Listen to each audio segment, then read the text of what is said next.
Discipline, तीसरा point. मजदूर वो जिसको जबरदस्ती डिसिप्लिन में रखा जाता है। सर ये इतना बड़ा पॉइंट है ना डिसिप्लिन। मेरी 11 बजे क्लास थी यहां पे, मैं 10:15 बजे आ गया था। 10:15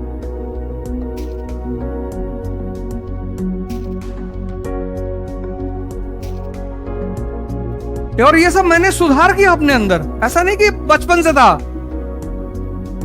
ये चीजें मैंने इंप्रूव की, ये भी मैंने भी सीखा।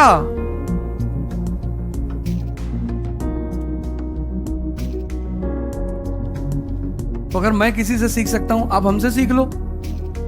हम सब किसी ना किसी से सीखते हैं। इसीलिए तो जितने भी महान लोग हुए, सबसे पहले क्या ढूंढा जाता, इनका गुरु कौन था।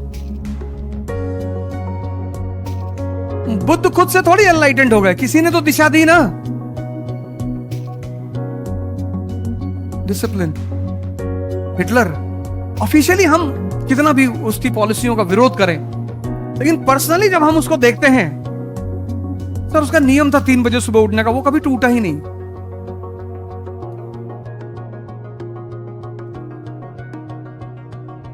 टूटा ही नहीं। शराब नहीं पीता था। जर्मनी वाला आदमी, जहां टेम्परेचर -20 है, शराब यूरोप की कल्चर का हिस्सा है। इसलिए इस्लाम बड़ी जबरदस्त पकड़ पश्चिम यूरोप में नहीं बना पाया, क्योंकि वहां का व्यक्ति बिना शराब के जी ही नहीं सकता। सऊदी अरेबिया में इस्लाम पैदा हुआ ना, वहां जो आदमी शराब पिएगा, वहां का आदमी ओल्ड मॉन्क पिएगा, वो डेड मॉन्क हो जाएगा। 50 डिग्री सेल्सियस टेम्परेचर है, लेकिन यूएस, अरे रशिया,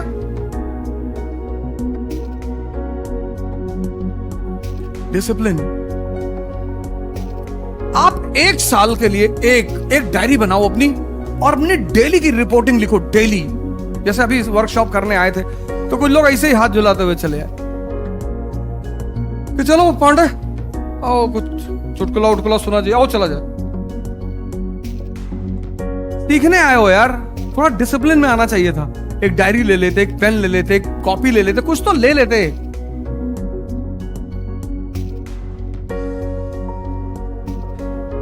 राहत इंदौरी को सुनने आए हो?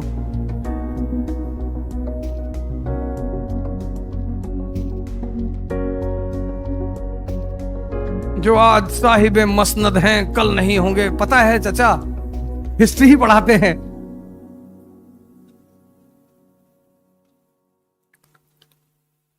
लेकिन अच्छे शायर हैं। अब तो बेचारे रहे नहीं थे, और बहुत अच्छे, बड़ा सरकार के विरुद्ध तंज कर रहा एक कवि का, एक शायर का बहुत अच्छा काम माना जाता, करना ही चाहिए। प्रजातंत्र की सबसे बड़ी ताकत क्या है? अपोजिशन। एक किस्सा उन्होंने सुनाया, मुझे बड़ा अच्छा लगा। उन्होंने कहा, जब इमरजेंसी चल रही थी तो किसी मुशायरे में उन्होंने कहा कि सरकार चोर है, तो दूसरे दिन पुलिस वालों ने छापा मार दिया उनके घर पे। ये उन्होंने ही सुनाया। तो उन्होंने एसएचओ से कहा कि मैंने कहा है सरकार चोर है, लेकिन मैंने ये नहीं कहा कि कहां की चोर है। मैंने ये नहीं कहा कि भारत की चोर है, कि रूस की चोर है, कि ब्रिटेन की चोर है। मैंने ये नहीं कहा। तो सब इंस्पेक्टर ने कहा कि साहब आप हमको बेवकूफ समझ रहे हैं, हमको नहीं पता कहां की चोर है।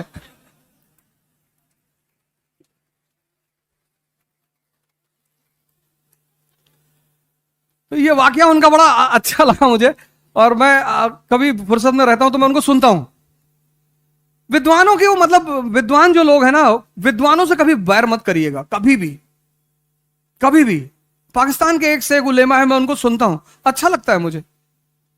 मैं बड़ी सारी बातें उनसे सीखता हूं। विद्वानों से किस बात का? आखिर वोल्टायर को पढ़ रहे हो ना, रूसो, मोंटेस्क्यू, वोल्टायर पढ़ते हो ना, तो विद्वानों की कौन सा दायरा। अभी कराची में एक इंस्टीट्यूट है, universal civil services institute of Pakistan, वो बुला रहे हैं मुझे कि आप हमारे यहां आइए, वर्ल्ड हिस्ट्री पढ़ा दीजिए। उनके यहां इंडियन हिस्ट्री तो है नहीं, इंडियन पढ़ाएंगे तो फिर वो देश बचेगा नहीं, फिर वो कहेंगे हमको वापस ले चलो अपने कंट्री में। तो वर्ल्ड हिस्ट्री उनका सिलेबस है, यूरोपियन हिस्ट्री। तो और मैं वर्ल्ड हिस्ट्री यहां पढ़ाता हूं, तो उन्होंने हमसे कहा कि आप हमारे यहां आके पढ़ा दीजिए। मैंने कहा सौभाग्य है हमारा। थोड़ा सा हालात ठीक हो जाए तो मैं जाऊंगा। टूटा, वो दुर्घटना थी, कोई मिलाएगा भी तो। अगर वेस्ट ईस्ट जर्मनी हो सकता है तो क्यों नहीं हो सकता? हम राजू सर, नलिन सर जाके पढ़ाएंगे, देखो भैया, और एक बार हम पहुंच गए फिर तो बात ही खत्म हो जाएगी।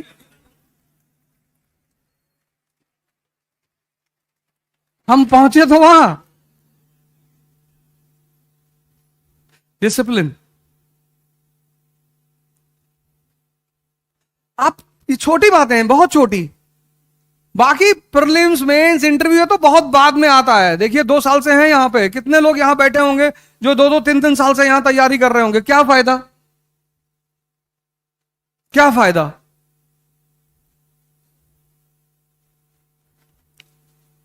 एक डायरी बनाइए और अपना पूरा चार्ट बनाइए डेली का, रिपोर्ट कार्ड। अगर आपका शेड्यूल नहीं है पढ़ने का, मत पढ़िए। कुछ भी करिए, उसकी शेड्यूलिंग करिए कि आज 1 2 3 4 ये काम मुझे करना है, और कोशिश करिए कि वो शेड्यूल किसी भी कीमत पे ना टूटे। आप क्लास आ रहे हैं, आपको कोई बचपन का दोस्त आ गया कि यार मूवी देखने चलना है, अब हमारी बात नहीं मानोगे? अच्छा थोड़ा सा लीवर का हिस्सा दे दो, मान ले।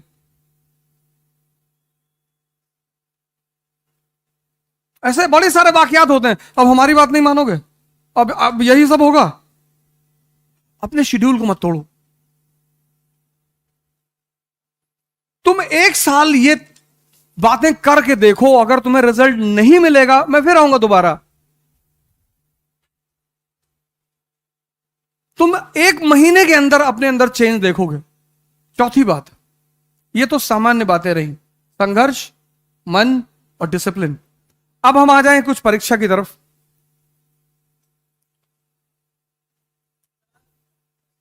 हाँ हाँ बिल्कुल।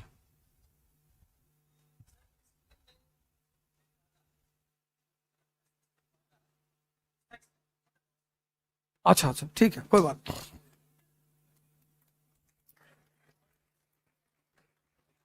ये तुम्हारी बात है, नहीं है।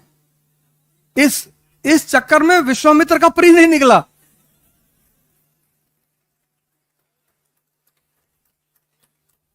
ये तो तुमने बहुत बड़ा मुद्दा छेड़ दिया। इस पे तो मैं 3-4 साल क्लास ले लूंगा। लेकिन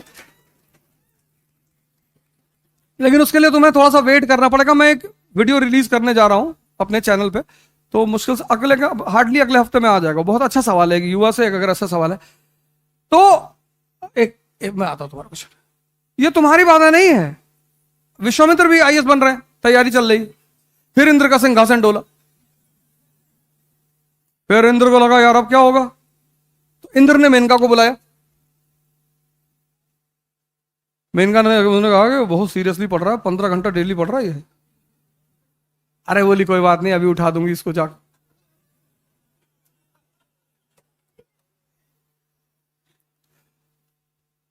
और जैसे तुम आंख आंख बंद करके सोचते हो, ऐसे विश्वामित्र बैठे थे और जाके उन्होंने चूड़ी ऐसे खनखाई, उन्होंने एक आंख खोल के देख लिया, ये लड़की खड़ी।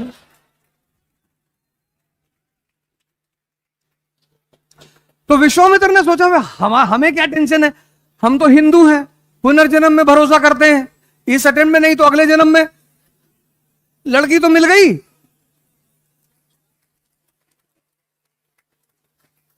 ऊर्जा है, इसीलिए इस देश में शिवलिंग को मंदिर में बनाया गया। उसके ऊपर कोबरा साहब, विज्ञान भैरव तंत्र एक किताब है, कभी तुम्हें मौका लगे जरूर पढ़ना। Conversion of energy. जो बच्चा है, बच्चा, वहां सेक्स हार्मोन एक्टिव नहीं है, इसलिए बच्चे की जो सबसे बड़ी तमन्ना है ना, वो है चॉकलेट। उससे बड़ी उसकी तमन्ना नहीं है। स्त्री उसकी तमन्ना नहीं है, पुरुष उसकी तमन्ना नहीं है, उसकी तमन्ना है चॉकलेट। फिर बुजुर्ग, उसकी तमन्ना बहुत है, ताकत नहीं है। तमन्ना उसकी भी है लेकिन ताकत नहीं है। पूरी सुन लो। ये जो युवा अवस्था है ना, अब बाबा रामदेव को समझ में आ गई ये बात। बाबा रामदेव को समझ में आ गई, तुमको परेशान कर रही है। उस आदमी ने ओवरकम कर लिया, 10,000 करोड़ का मालिक है। कपिल शर्मा के शो में आया था, किसी की हिम्मत नहीं पड़ रही थी उसके साथ एक्रोबेट एक्सरसाइज वगैरह करते हैं, किसी की हिम्मत नहीं पड़ रही थी उसके सामने परफॉर्म करने की। 10,000 करोड़। और कपिल शर्मा मुकेश अंबानी की बेटी की शादी में थाली उठाएंगे, बाबा रामदेव नहीं उठाएगा। मुकेश अंबानी की इतनी औकात नहीं है कि वो बाबा रामदेव से कहते कि मेरी बेटी की शादी में तुम थाली उठा लो, किसी गेस्ट को दे दो। मुकेश अंबानी की बेटी की शादी में एक बड़ी प्यारी घटना घटी। बॉलीवुड के जो कलाकार हैं उसको बुलाया उसने और कहा तुम लोग जितने भी गेस्ट आए हैं सबको सर्व करोगे। क्या संदेश दिया उस आदमी ने। पैसा होने से सब कुछ नहीं है, लेकिन यह बात वो सदगुरु से नहीं कह सकता था। ज्ञान सर्वोच्च है, तब भी था, आज भी है और कल भी रहेगा। वो बाबा रामदेव से मुकेश अंबानी नहीं कह सकते कि आप हमारे यहां गेस्टों का आदर करेंगे और उनको माला पहनाएंगे, उनको खाना सर्व करेंगे। नहीं नहीं नहीं, नहीं। क्योंकि शक्ति ही तो है।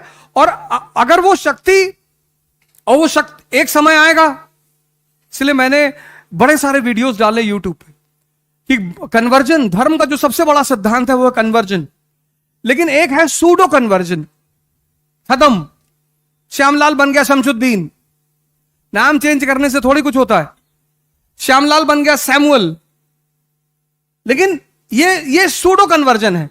जो ओरिजिनल कन्वर्जन, अल्लामा इकबाल कहते हैं ना, कुछ बात है कि हस्ती मिटती नहीं हमारी। कौन सी बात? यही बात कि सिद्धार्थ इंद्रियों पे जी रहा है, और जो व्यक्ति इंद्रियों पे जी रहा है उसको जो इंद्रियों की विशेषताएं हैं वो प्रभावित करेंगी। अगर तुम्हें सेक्स प्रभावित कर रहा है तो तुम एक नॉर्मल इंसान हो। अब कुछ ज्यादा कर रहा है तो थोड़ा सा एबनॉर्मल हो, लेकिन अगर तुम्हें सेक्स प्रभावित कर रहा है तो तुम नॉर्मल इंसान हो। लेकिन इस देश ने एक समय पर आकर कह दिया कि सेक्स की कोई बात नहीं करेगा। जैसे इस देश में अगर तुम सेक्स पे बात करो तो लोग तुम्हें रोक देंगे तुरंत, भाई साहब प्लीज, गंदी बातें कर रहे, करने के लिए मरे जा रहे हो।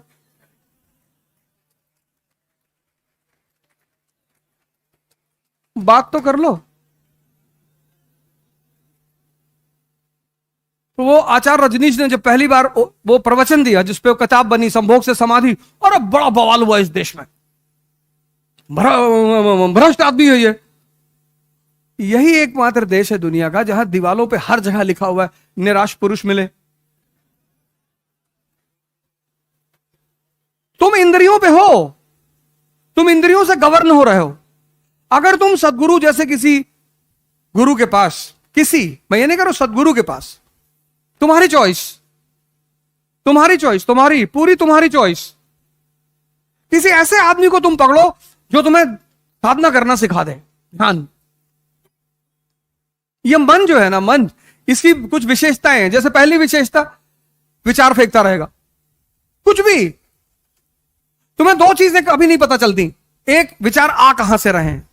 तुम 40 घंटा आंख खोल करके बैठ सकते हो, लेकिन तुम 4 मिनट आंख बंद करके नहीं बैठ सकते।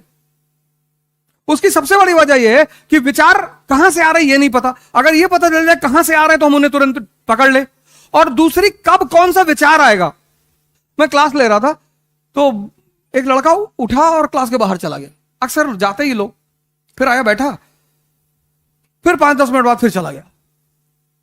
तो हम सोचते कि थोड़ा ऑक्सीजन लेने गया होगा, खींचने उछने गया होगा, पता नहीं क्या पढ़ा रहा है, समझ में नहीं आ रहा। जब वो 5वीं बार उठ के जाने लगा तो मैंने उसको रोका। मैं कहा सर बेचैनी हो रही है।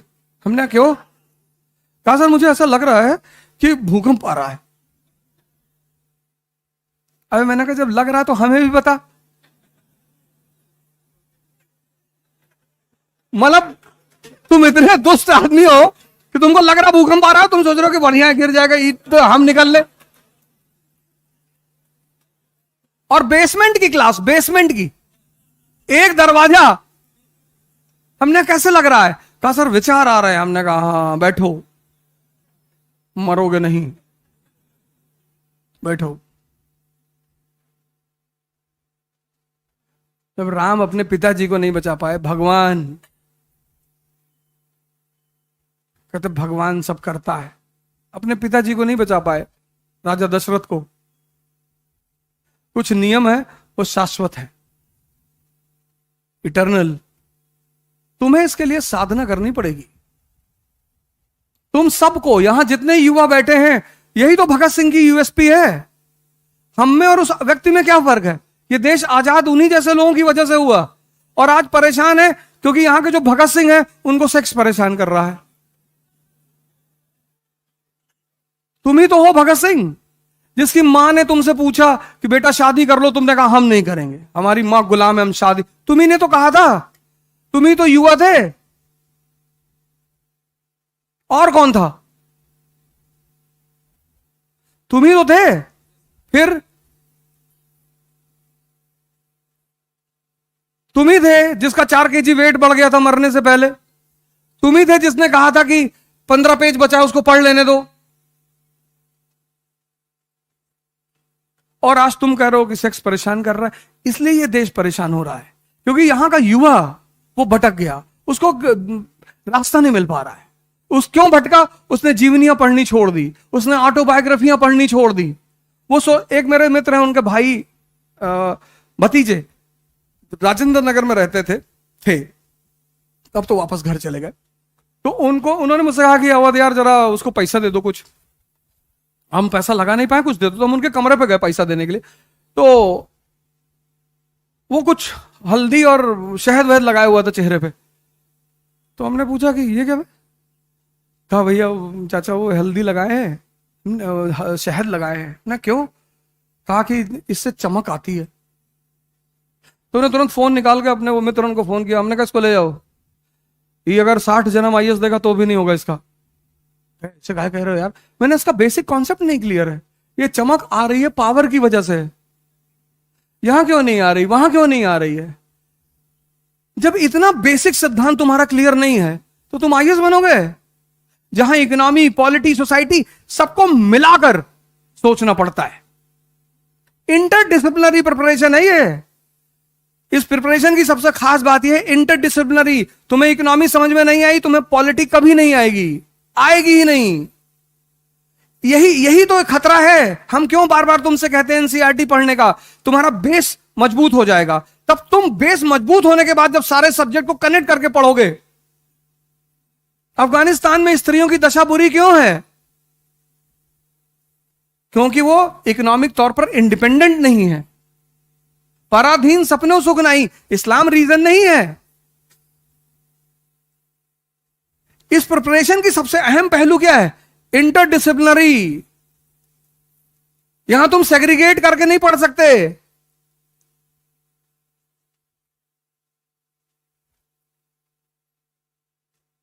और आज तुम ये बात कह रहे हो। तो मैंने कहा मैं पहले तो तुमको पैसा नहीं दूंगा। मैंने अपने मित्र से कहा मैं इनको पैसा नहीं दूंगा और ये आईएएस कभी नहीं बनेगा। शंकर जी कौन सा फेस पैक लगाए हुए? ताकत है, ताकत। स्त्री लक्ष्मी की तरह है, वो विष्णु का ही वर्ण करेगी। तुम कहानियां पढ़ के कुछ सीखे ही नहीं। तुम उसके सामने अच्छा बनने की कोशिश करते हो कि मैं सिगरेट नहीं पीता। पियो, कौन मना किया तुमको? जहर भी पीना चाहिए।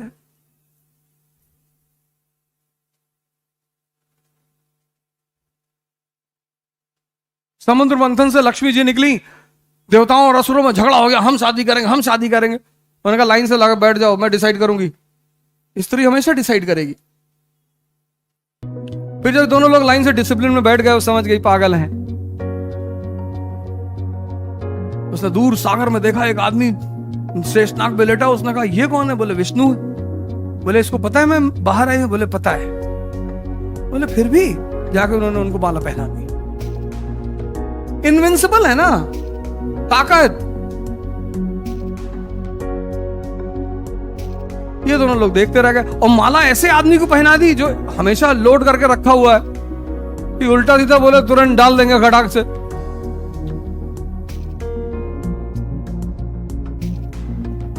तो तुम सेक्स से इसलिए परेशान हो क्योंकि तुम्हारा मन बहुत कमजोर है।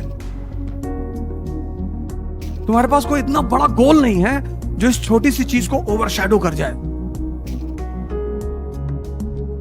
तुम्हारे पास कोई नशा नहीं है। ये जो तुम शराब को नशा मानते हो, ये सबसे घटिया नशा है। पीते हो तो अच्छी बात है, कोई बात नहीं, लेकिन बाप के पैसे का कभी मत पीना। बड़े मेहनत का पैसा होगा। आप में से बहुत सारे लोगों के पिता एक सामान्य सैलरी पाते होंगे और वो आपको पैसा देते होंगे। अपने पिता के पैसे को कभी इधर उधर मत करना।